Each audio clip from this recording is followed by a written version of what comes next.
കഴിഞ്ഞ ക്ലാസ്സിൽ നമ്മൾ പഠിച്ചത് ഗ്രൂപ്പ് 1 ഗ്രൂപ്പ് 2 എലമെൻസിൻ്റെ ഗ്രൂപ്പ് നമ്പർ കണ്ടെത്തുന്ന രീതിയാണ് അല്ലേ. അതായത് പുറമേയുള്ള ഷെല്ലിൽ ഏതാണോ നമ്പർ വരുന്നത് ആ നമ്പർ ആയിരിക്കും ആ എലമെൻസിൻ്റെ ഗ്രൂപ്പ് നമ്പറായിട്ട് വരുന്നത്.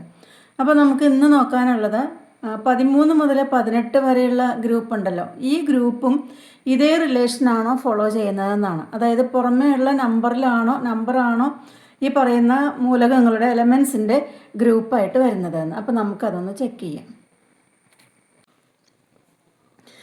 ഈ ടേബിളിൽ നമുക്ക് 13 മുതൽ 18 വരെയുള്ള ചില എലമെൻസ് തന്നിട്ടുണ്ട് അല്ലേ. ഏതൊക്കെ എലമെൻസാണ് വരുന്നത്? Boron, carbon, nitrogen, oxygen, fluorine. അപ്പോൾ ഒരു എലമെൻറ്റും കൂടെ നമുക്ക് എടുക്കാം. ഏത്? നിയോൺ. 18ാമത്തെ ഗ്രൂപ്പിൽ വരുന്ന ഒരു എലമെൻറ്റും കൂടെ കേട്ടോ. അപ്പോൾ നമുക്ക് അതിൻ്റെ സിമ്പൽ, അപ്പോൾ ഓരോന്നിൻ്റെയും സിമ്പൽ ഓർമ്മയുണ്ടോ? നിങ്ങൾക്ക് പഠിച്ചത് ഓർമ്മയുണ്ടോ? അപ്പോൾ ബോറോൺ ആണെങ്കിൽ അതിൻ്റെ സിമ്പൽ വരുന്നത് ബോറോൺ. ഏതാ സിമ്പൽ വരുന്നത്? ബോറോൺ സിമ്പൽ ബി ആണ് അല്ലേ. ഇനി കാർബൺ ആണെങ്കിലോ, കാർബൺ സിമ്പൽ സി ആണ്. ഇനി നൈട്രജൻ ആണെങ്കിൽ നൈട്രജൻ്റെ സിമ്പൽ എൻ ആണ്. ഇനി ഓക്സിജൻ ആണെങ്കിൽ ഓക്സിജൻ്റെ സിമ്പൽ വരുന്നത് ഒ ആണ്. ഇനി ഫ്ലോറിൻ ആണെങ്കിലോ, ഫ്ലോറിൻ സിമ്പൽ വരുന്നത് ഏതാ? എഫ് ആണ്. ഇനി നിയോൺ ആണെങ്കിൽ നിയോൺ സിമ്പൽ വരുന്നത് NE. ഇനി നമുക്കിതിൽ അറ്റോമിക് നമ്പർ തന്നിട്ടുണ്ട് അല്ലേ. അറ്റോമിക് നമ്പർ തന്നിട്ടുണ്ട്. ഏതൊക്കെയാണ് അറ്റോമിക് നമ്പർ വന്നിട്ടുള്ളത്? ബോറോൺ എത്ര അറ്റോമിക് നമ്പർ വന്നിരിക്കുന്നത്? ബോറോൺ 5 ആണ് അല്ലേ. ബോറോണിൻ്റെ അറ്റോമിക് നമ്പർ 5 ആണ്.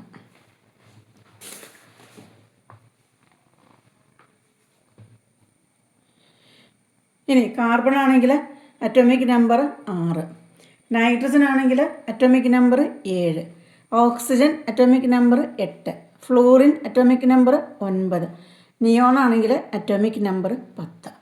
ഇനി നമുക്ക് എന്ത് ചെയ്യണം? ഇതിൻ്റെ ഇലക്ട്രോൺ കോൺഫിഗറേഷൻ എഴുതണം. അപ്പോൾ 5 അല്ലേ. അപ്പോൾ ആദ്യത്തെ ഷെല്ലിൽ വരുന്നത് 2, രണ്ടാമത്തെ ഷെല്ലിൽ 3 വരും. ഇവിടെ 6 ആണ് കാർബണിൻ്റെ. അപ്പോൾ ആദ്യത്തെ ഷെല്ലിൽ 2, രണ്ടാമത്തെ ഷെല്ലിൽ 4 ആണ് വരുന്നത്. നൈട്രജൻ ആണെങ്കിൽ 7 ആണ്. അപ്പോൾ ആദ്യത്തെ ഷെല്ലിൽ 2, രണ്ടാമത്തെ ഷെല്ലിൽ 5 വരും. ഓക്സിജൻ ആണെങ്കിൽ ആദ്യത്തെ ഷെല്ലിൽ 2, രണ്ടാമത്തെ ഷെല്ലിൽ 6.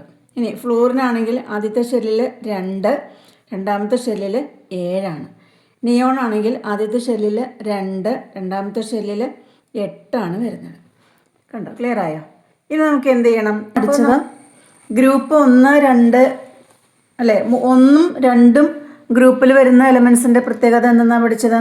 പുറമേയുള്ള ഷെല്ലിൽ ഏതാണോ നമ്പർ വരുന്നത് അതായിരിക്കും അവരുടെ ഗ്രൂപ്പ് നമ്പർ അല്ലേ. അങ്ങനെയല്ലേ പഠിച്ചത്? ആ ഒരു കാര്യം ഇവിടെ ഈ 13 മുതൽ 18 വരെയുള്ള എലമെൻസിൻ്റെ കാര്യത്തിൽ ശരിയാവുമെന്നാണ്.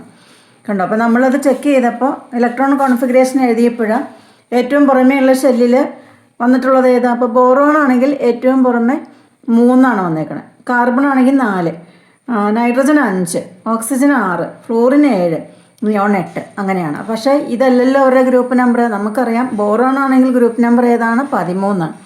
കാർബൺ ആണെങ്കിൽ 14 ആണ്. നൈട്രജൻ 15, ഓക്സിജൻ 16, ഫ്ലൂറിൻ 17, നിയോൺ 18 ആണ്. അപ്പോൾ നമുക്ക് ഈ ഗ്രൂപ്പ് നമ്പർ കണ്ടുപിടിക്കാൻ എന്ത് ചെയ്താൽ മതി? പുറമേയുള്ള ഷെൽ നമ്പറിൻ്റെ കൂടെ എന്ത് കൂട്ടിയാൽ മതി? 10 കൂട്ടിയാൽ മതി. അപ്പോൾ ബോറോൺ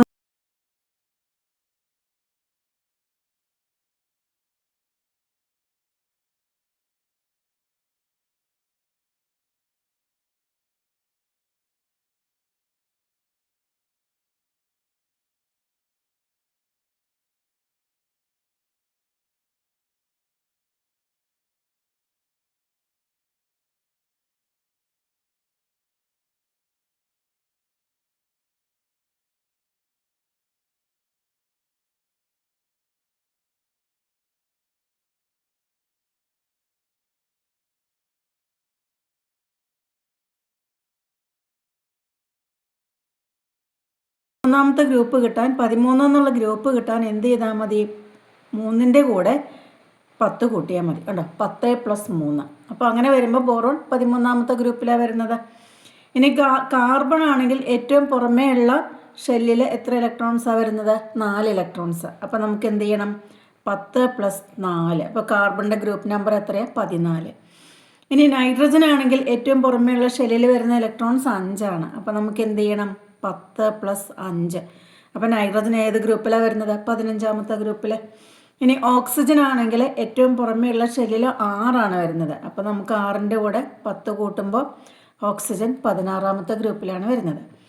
ഇനി ഫ്ലൂറിനാണെങ്കിൽ ഏറ്റവും പുറമേയുള്ള ഷെല്ലിൽ 7 ഇലക്ട്രോൺസ് വരുന്നത്. അപ്പോൾ അതിൻ്റെ കൂടെ നമ്മൾ 10 കൂട്ടുമ്പോൾ ഫ്ലൂറിൻ 17ാമത്തെ ഗ്രൂപ്പിലാണ് വരുന്നത്. ഇനി നിയോൺ ആണെങ്കിൽ ഏറ്റവും പുറമേയുള്ള ഷെല്ലിൽ വരുന്നത് ഇലക്ട്രോൺസ് 8 അല്ലേ? അപ്പോൾ നമുക്ക് 10 + 8 നിയോൺ ഏത് ഗ്രൂപ്പിലാണ് വരുന്നത്? 18ാമത്തെ ഗ്രൂപ്പിലാണ് വരുന്നത്. ഇനി നമുക്ക് എന്ത് ചെയ്യണം? ഇനി ഗ്രൂപ്പ് നമ്പർ കണ്ടുപിടിച്ച പോലെ തന്നെ നമുക്ക് പീരീഡ് നമ്പറും കണ്ടുപിടിക്കാം. അപ്പോൾ ഇവിടെ ടേബിൾ 2, 7 ഒന്ന് നോക്കൂ. പീരീഡ് നമ്പർ കണ്ടുപിടിക്കാൻ നമുക്ക് നല്ല എളുപ്പമാണ് കേട്ടോ. അതിൻ്റെ ഇലക്ട്രോൺ കോൺഫിഗറേഷൻ നോക്കിയാൽ മതി. അപ്പോൾ എത്ര ഷെല്ലുണ്ടെന്ന് നോക്കിയിട്ട് നമുക്ക് പീരീഡ് നമ്പർ കണ്ടുപിടിക്കാൻ പറ്റും.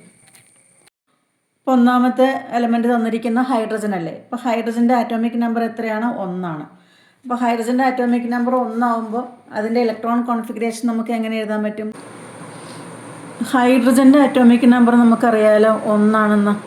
അപ്പോൾ ഹൈഡ്രജന് എത്ര ഷെല്ലാണ് ഉണ്ടായിരിക്കുന്നത്? ആകെ ഒരു ഷെല്ലേ ഉള്ളൂ. ആ ഒരു ഷെല്ലിൽ എത്ര ഇലക്ട്രോൺസ് ഉണ്ടായിരിക്കും? 1 ഇലക്ട്രോൺസാണ് ഉള്ളത്. ഇനി അതുപോലെ തന്നെ ഹീലിയം നോക്കുമ്പോഴോ, ഹീലിയത്തിൻ്റെ അറ്റോമിക് നമ്പർ 2. അപ്പോൾ ഹീലിയത്തിന് ആദ്യത്തെ ഷെല്ലിൽ എത്ര ഇലക്ട്രോൺസ് വരാം? 2 ഇലക്ട്രോൺസ് വരാമല്ലോ. ആ 2 ആദ്യത്തെ ഷെല്ലിൽ വരികയും ചെയ്തു. അങ്ങനെ വരുമ്പോൾ ഈ ഹൈഡ്രജനും ഒരു ഷെല്ലേ ഉള്ളൂ, ഹീലിയത്തിനും ഒരു ഷെല്ലേ ഉള്ളൂ അല്ലേ? അപ്പോൾ ഇത് രണ്ടും ഏത് പീരീഡിലാണ് വരുന്നത്? ഒരു ഷെല്ല് മാത്രമേ ഉള്ളൂവെങ്കിൽ അത് 1ാമത്തെ പീരീഡിലാണ് വരുന്നത്. അപ്പോൾ ഹൈഡ്രജനും അതുപോലെ തന്നെ ഹീലിയവും ഫസ്റ്റ് പീരീഡിലാണ് വരുന്നത്. അടുത്ത വരുന്ന എലമെൻറ്റ് ലിഥിയം നോക്കാം. ലിഥിയം സിമ്പിൾ La ആണ്. ലിഥിയത്തിൻ്റെ അറ്റോമിക് നമ്പർ വരുന്നത് 3. അപ്പോൾ നമുക്ക് ഷെല്ല് എഴുതുമ്പോൾ എത്ര ഷെല്ല് എഴുതാൻ പറ്റും? ഇലക്ട്രോൺ കോൺഫിഗറേഷൻ വരുമ്പോൾ ആദ്യത്തെ ഷെല്ലിൽ 2, രണ്ടാമത്തെ ഷെല്ലിൽ 1. അപ്പോൾ എത്ര ഷെല്ലാണ് വരുന്നത്? 2 ഷെല്ല് അല്ലേ? അപ്പോൾ ലിഥിയം ഏത് പീരീഡിലാണ് വരുന്നത്? സെക്കൻഡ് പീരീഡിലാണ്. 2ാമത്തെ പീരീഡിലാണ് ലിഥിയം വരുന്നത്. ഇനി വരുന്നത് ബെറിലിയാണ്. ബെറിലിയത്തിൻ്റെ സിമ്പിൾ വരുന്നത് Be ആണ്. ബെറിലിയത്തിൻ്റെ അറ്റോമിക് നമ്പർ വരുന്നത് 4. അപ്പോൾ നമുക്ക് ഇലക്ട്രോൺ കോൺഫിഗറേഷൻ എഴുതുമ്പോൾ ഫസ്റ്റ് ഷെല്ലിൽ 2, രണ്ടാമത്തെ ഷെല്ലിലും 2 അല്ലേ? അപ്പോൾ ആകെ എത്ര ഷെല്ലാണ് വരുന്നത്? 2 ഷെല്ലാണ് വരുന്നത്. അപ്പോൾ ബെറിലിയവും ഏത് പീരീഡിലാണ് വരുന്നത്? സെക്കൻഡ് പീരീഡിലാണ് വരുന്നത്. ഇനി അടുത്തത് വരുന്നത് സോഡിയമാണ്. സോഡിയത്തിൻ്റെ സിമ്പിൾ വരുന്നത് Na എന്നാണ്. Na. അതിൻ്റെ അറ്റോമിക് നമ്പർ വരുന്നത് 11. നമുക്കതിൻ്റെ ഇലക്ട്രോൺ കോൺഫിഗറേഷൻ എഴുതുമ്പോൾ 2, ഒന്നാമത്തെ ഷെല്ലിൽ 2, രണ്ടാമത്തെ ഷെല്ലിൽ നമുക്ക് 8 എന്ന് കൊടുക്കാം. മൂന്നാമത്തെ ഷെല്ലിൽ 8 × 2 10. അപ്പോൾ മൂന്നാമത്തെ ഷെല്ലിൽ 1 വരും അല്ലേ? അപ്പോൾ ആകെ എത്ര ഷെല്ലാണ് ഉള്ളത്? 3 ഷെല്ലാണ് ഉള്ളത്. അപ്പോൾ നമുക്ക് സോഡിയം ഏത് പീരീഡിലാണ് വരുന്നത്? തേർഡ് പീരീഡിലാണ് സോഡിയം വരുന്നത്. ഇനി മഗ്നീഷ്യം. മഗ്നീഷ്യത്തിൻ്റെ അറ്റോമിക് നമ്പർ വരുന്നത് 12. ഇനി ഇലക്ട്രോൺ കോൺഫിഗറേഷൻ എഴുതുമ്പോൾ ആദ്യത്തെ ഷെല്ലിൽ 2, രണ്ടാമത്തെ ഷെല്ലിൽ 8, മൂന്നാമത്തെ ഷെല്ലിൽ വരുമ്പോൾ 2 വരും അല്ലേ? അപ്പോൾ ആകെ എത്ര ഷെല്ലുണ്ട്? 3 ഷെല്ലുണ്ട്. അപ്പോൾ മഗ്നീഷ്യം ഏത് പീരീഡാണ്? 3ാമത്തെ പീരീഡിൽ തന്നെയാണ് മഗ്നീഷ്യവും വരുന്നത്. ഇനി അടുത്തത് വരുന്നത് പൊട്ടാസ്യം. പൊട്ടാസ്യത്തിൻ്റെ സിമ്പിൾ വരുന്നത് K ആണ്. അപ്പോൾ അതിൻ്റെ അറ്റോമിക് നമ്പർ 19. നമുക്ക് ഇലക്ട്രോൺ കോൺഫിഗറേഷൻ എഴുതുമ്പോൾ ആദ്യത്തെ ഷെല്ലിൽ 2 എഴുതി, രണ്ടാമത്തെ ഷെല്ലിൽ 8 എഴുതി അല്ലേ? 8 × 2 10. ഇനി 9 അല്ലേ ഉള്ളത്? അപ്പം മൂന്നാമത്തെ ഷെല്ല് നമ്മൾ 9 ഇവിടെ കൊടുക്കുമ്പോൾ അത് പുറമേയുള്ള ഷെല്ലാവും അല്ലേ? അപ്പോൾ പുറമേയുള്ള ഷെല്ലിൽ ഏത് വരരുത്? 9 വരരുത്. അവർക്കത് സ്റ്റെബിലിറ്റി വേണമെങ്കിൽ 8 വരാവൂ. അപ്പോൾ നമ്മൾ എന്ത് ചെയ്തു? മൂന്നാമത്തെ ഷെല്ലിൽ നമ്മൾ 8 എന്ന് തന്നെ കൊടുത്തു. പിന്നെ ബാക്കി വരുന്നത് എന്ത് ചെയ്തു? 1. നാലാമത്തെ ഷെല്ലിൽ 1. അപ്പോൾ എത്ര ഷെല്ലുണ്ട് ആകെ? പൊട്ടാസ്യത്തിന് ആകെ എത്ര ഷെല്ലുണ്ട്? 4 ഷെല്ലുണ്ട്. അപ്പോൾ ഇത് ഏത് പീരീഡിലാണ് വരുന്നത്? ഫോർത്ത് പീരീഡിലാണ് ഏത് വരുന്നത്? പൊട്ടാസ്യം വരുന്നത്. ഇനി ഒരെണ്ണം കൂടെ ഉള്ളത് കാൽസ്യമാണ്. കാൽസ്യത്തിൻ്റെ സിമ്പിൾ വരുന്നത് Ca എന്നാണ് അല്ലേ? അപ്പോൾ അതിൻ്റെ അറ്റോമിക് നമ്പർ വരുന്നത് 20. ഇനി ഇലക്ട്രോൺ കോൺഫിഗറേഷൻ എഴുതുമ്പോൾ ആദ്യത്തെ ഷെല്ലിൽ 2, രണ്ടാമത്തെ ഷെല്ലിൽ 8. അപ്പോൾ 8 2 10. മൂന്നാമത്തെ ഷെല്ല് നമുക്ക് 8 എന്ന് കൊടുക്കാം, എന്നാൽ 18. ലാസ്റ്റ് ഷെല്ലിൽ 2 ആണ്. അപ്പോൾ ആകെ എത്ര ഷെല്ലുണ്ട്? 4 ഷെല്ലുണ്ട്. അപ്പോൾ കാൽസ്യവും നമുക്ക് ഏത് പീരീഡിൽ കൊടുക്കാം? 4th പീരീഡിലാണ് കാൽസ്യവും വരുന്നത്. അപ്പോൾ നമുക്കിങ്ങനെ പീരീഡും അതുപോലെ തന്നെ ഗ്രൂപ്പും മനസ്സിലാക്കിയെടുക്കുന്നതിന് പറ്റും. ഇത് നന്നായിട്ട് നിങ്ങളിങ്ങനെ എഴുതി എഴുതി വർക്കൗട്ട് ചെയ്യണം കേട്ടോ, അല്ലെങ്കിൽ നമുക്ക് അങ്ങോട്ടും ഇങ്ങോട്ടും അത് മറന്നു പോകും. അതായിട്ട് നോബിൾ ഗ്യാസസ് പഠിക്കാം അല്ലേ? മലയാളത്തിൽ അതിന് അലസവാതകങ്ങൾ അല്ലെങ്കിൽ ഉത്കൃഷ്ടവാതകങ്ങൾ എന്നൊക്കെ പറയും. അപ്പോൾ ടേബിൾ 2.8 ഏതൊക്കെ ഉത്കൃഷ്ട നോബിൾ ഗ്യാസസാണ് നമുക്ക് തന്നിട്ടുള്ളത്? ഹീലിയം ഉണ്ട്, നിയോൺ, ആർഗോൺ, ക്രിപ്റ്റോൺ. ഇതൊക്കെ ഈ നോബിൾ ഗ്യാസസിലാണ് ഉൾപ്പെടുന്നത് എന്ന്. അപ്പോൾ എന്നിട്ട് നോക്കൂ, താഴെ ഒരു ക്വസ്റ്റ്യൻ തന്നേക്കുന്നതാണ്, to which group do they belong? അപ്പോൾ ഇതെല്ലാം ഏത് ഗ്രൂപ്പിലാണ് വരുന്നത്? ഈ പറയുന്ന ഹീലിയം, നിയോൺ, ആർഗോൺ, ക്രിപ്റ്റോൺ ഇതെല്ലാം ഏത് ഗ്രൂപ്പിലാണ് വരുന്നത്? 18ാമത്തെ ഗ്രൂപ്പിലാണ് വരുന്നത്. ഇനി അടുത്തൊരു ക്വസ്റ്റ്യൻ വന്നിട്ടുള്ളത്, what peculiarity do you notice in the number of the outer most electrons of elements except helium? Helium ഒഴികെയുള്ള മറ്റ് എലമെൻസിൻ്റെ എല്ലാം പുറമേയുള്ള ഷെല്ലിൻ്റെ പ്രത്യേകത എന്താണ്? അപ്പോൾ ഹീലിയത്തിന് മാത്രം ഹീലിയത്തിൻ്റെ അറ്റോമിക് നമ്പർ 2 ആണ്. അപ്പോൾ അതിനാകെ ഒരു ഷെല്ലേ ഉള്ളൂ, അതിൽ 2 ആണ് ഇലക്ട്രോൺ കോൺഫിഗറേഷൻ വരുന്നത്. ബാക്കിയുള്ള എല്ലാത്തിൻ്റെയും പുറമേയുള്ള ഷെല്ലിൽ എത്ര ഇലക്ട്രോൺസ് ഉണ്ട്? 8 ഇലക്ട്രോൺസ് ഉണ്ട് അല്ലേ? അപ്പോൾ ഈ elements other than hydrogen and helium have 8 electrons in there outer most shell. അപ്പോൾ ഇവിടെ ഹൈഡ്രജനും അതുപോലെ തന്നെ ഹീലിയവും ഒഴികെയുള്ള മറ്റ് നോബിൾ ഗ്യാസസിൽ പുറമേയുള്ള ഷെല്ലിൽ എത്ര ഇലക്ട്രോൺസ് ആണ് വരുന്നത്? 8 ഇലക്ട്രോൺസ് ആണ് വരുന്നത്. അപ്പോൾ ഈ 8 ഇലക്ട്രോൺസ് വരുമ്പോൾ അവർക്ക് എന്താ സംഭവിക്കുന്നത്? അവർ സ്റ്റേബിൾ എലമെൻസ് ആണ് അല്ലേ? വളരെ സ്റ്റെബിലിറ്റി ഉള്ള എലമെൻസ് ആണ്. It is to attain this stability that atoms of all elements undergo chemical reactions. അപ്പോൾ ഈ ഒരു സ്റ്റെബിലിറ്റി കിട്ടാൻ വേണ്ടിയിട്ടാണ് മറ്റ് ആറ്റംസ് ഒക്കെ ഇതിൽ ഏർപ്പെടുന്നത്?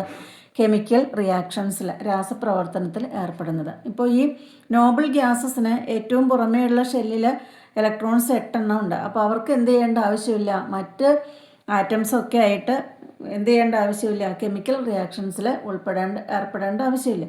അപ്പോൾ അതുകൊണ്ട് തന്നെയാണ് ഇവയെ എന്ത് പറയുന്നത്? നോബിൾ ഗ്യാസസ് അല്ലെങ്കിൽ അലസവാതകങ്ങൾ എന്ന് പറയുന്നത്. ഇനി നിങ്ങൾക്ക് മനസ്സിലായോ എന്നറിയാൻ വേണ്ടിയിട്ട് താഴെ ഒരു ക്വസ്റ്റ്യൻ കൊടുത്തേക്കുന്നുണ്ടോ? എലമെൻറ്റ്സ്. അപ്പോൾ ഇതെങ്ങനെയാണ് വായിക്കുന്നത്?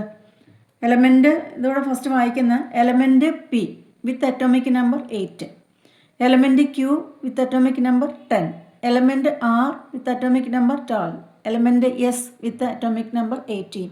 അപ്പോൾ ഇതിൻ്റെയൊക്കെ ഈ പറയുന്ന സിമ്പിൾസ് റിയൽ അല്ല എന്ന്.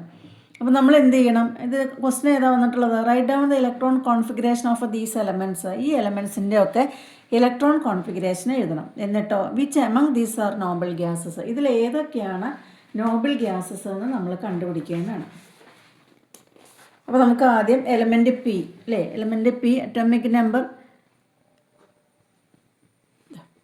എലമെൻറ്റ് പി ആണ്. അപ്പോൾ നമുക്കതിൻ്റെ ഇലക്ട്രോൺ കോൺഫിഗറേഷൻ എഴുതാം. ആദ്യത്തെ ഷെല്ലിൽ 2ഉം അടുത്ത ഷെല്ലിൽ 6ഉം ആണ്.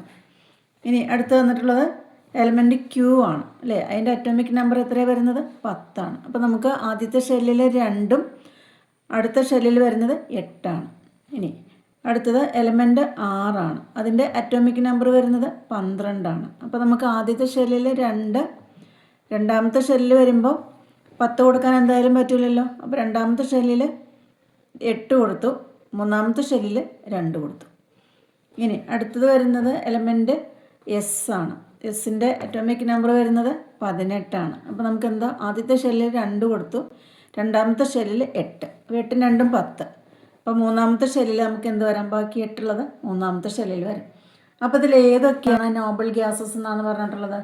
ഇതാ ഈ എലമെൻറ്റ് ക്യൂ നോബിൾ ഗ്യാസാണ് അല്ലേ? അതായത് പുറമേയുള്ള ഷെല്ലിൽ 8 വന്നാൽ അത് നോബിൾ ഗ്യാസിലാണ് ഉൾപ്പെടുന്നത്. എലമെൻറ്റ് ക്യൂ നോബിൾ ഗ്യാസാണ്. പിന്നെ ഏതാ നോബിൾ ഗ്യാസ് വരുന്നത്? എലമെൻറ്റ് എസും ഏതിലാണ് വരുന്നത്?